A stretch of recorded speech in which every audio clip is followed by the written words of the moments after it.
Hi dear friends, ഇന്ന് നമുക്ക് ഏട്ടത്തലക്കറി വെക്കാം. ഏട്ടയുടെ തല കൊണ്ട് നമുക്കൊരു അടിപൊളി രുചികരമായ ഒരു കറിയാണ് കേട്ടോ. ഏട്ടത്തല കിട്ടിയാൽ ഇതുപോലെ ഒന്ന് കറി വെച്ച് നോക്കൂ. അതും വലിയ തല വേണം കേട്ടോ വെക്കാനായിട്ട്. ഏട്ടത്തല കിട്ടിയാൽ ഇതുപോലെ കഴുകി ക്ലീൻ ചെയ്തെടുത്തിട്ട് മാറ്റി വെക്കാം. ഇനി അടുപ്പിലേക്ക് നമുക്കൊരു മൺചട്ടി വെച്ച് കൊടുക്കാം. എന്നിട്ടൊരു 3 ടേബിൾ സ്പൂൺ വെളിച്ചെണ്ണ ഒഴിച്ചു കൊടുക്കാം. വെളിച്ചെണ്ണ തന്നെ വേണം കേട്ടോ ഏട്ടത്തല കറി വെക്കാനായിട്ട്. ഒരു 1/4 ടീസ്പൂൺ ഉലുവ ഇട്ട് പൊട്ടിക്കാം.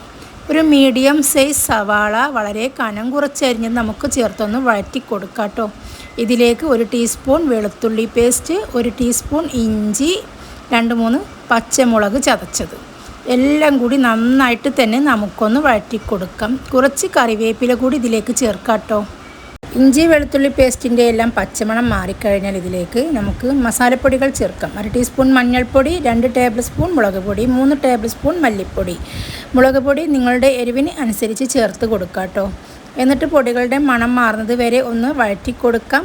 അത് കഴിഞ്ഞാൽ ഇതിലേക്ക് 2 കുഞ്ഞു തക്കാളി അരിഞ്ഞത് കൂടി ചേർത്ത് കൊടുക്കാം കേട്ടോ. ഞാൻ 2 കുഞ്ഞു തക്കാളി, നാടൻ തക്കാളിയാണ് അരിഞ്ഞത് ചേർത്ത് കൊടുത്തിട്ടുണ്ട്. ഇനി ഇതിലേക്ക് ഇട്ടിട്ട് നമുക്ക് നന്നായിട്ടൊന്ന് വഴറ്റിയെടുക്കാം. ഇനി കഴുകി ക്ലീൻ ചെയ്തെടുത്ത നമ്മുടെ ഈ ഏട്ടത്തല ഇതിലേക്ക് മിക്സ് ചെയ്യാം. നമുക്ക് നന്നായിട്ട് തന്നെ മിക്സ് ചെയ്യണം കേട്ടോ. എല്ലാ ഭാഗത്തേക്കും മസാല ഇറങ്ങുന്ന വിധത്തിൽ വേണം ഒന്ന് മിക്സാക്കി എടുക്കാനായിട്ട്. എന്നിട്ട് ഇതിൻ്റെ മീതേക്ക് ഉപ്പ് ആവശ്യത്തിനുള്ളത്ര വിതറി കൊടുക്കാം. ഇനി ഞാൻ ലേശം കുടംപുളിയും കുറച്ച് മാങ്ങാത്തോലും ചൂടുവെള്ളത്തിലിട്ട് കുതിർത്തിയെടുത്തതാണ്. അത് നമുക്കിതിലേക്ക് ഒഴിച്ചു കൊടുക്കാം. നിങ്ങളുടെ കയ്യിൽ കുടംപുളിയൊന്നും ഇല്ലെങ്കിൽ നിങ്ങൾക്ക് സാധാ പുളി ചേർക്കാം കേട്ടോ. ഒരു നെല്ലിക്ക വലിപ്പത്തിലുള്ള പുളി ചേർക്കാം. ഞാനിതിലെ കുടംപുളിയും മാങ്ങാത്തോലുമാണ് ചേർത്തിരിക്കുന്നത്. വളരെ രുചികരമാണ് കേട്ടോ ഇങ്ങനെ കറി വെക്കുമ്പോൾ.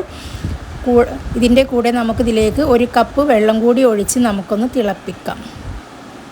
തിളച്ചിട്ട് വറ്റി വരുന്ന സമയത്ത് വെന്ത് കഴിഞ്ഞാൽ നമുക്ക് ഇറക്കി കൊടുക്കാം കേട്ടോ. തീ ഓഫാക്കി കൊടുക്കാം. ഇപ്പോൾ നമുക്ക് നല്ല മണം വന്നിട്ട് നമ്മുടെ ചാറൊക്കെ കുറുകിയിട്ടുണ്ട് കേട്ടോ. തീ ഓഫാക്കി കൊടുക്കാം. വളരെ രുചികരമായ ഒരു ഏട്ടത്തലക്കറിയാണ്. നിങ്ങളൊന്ന് ട്രൈ ചെയ്ത് നോക്കൂ.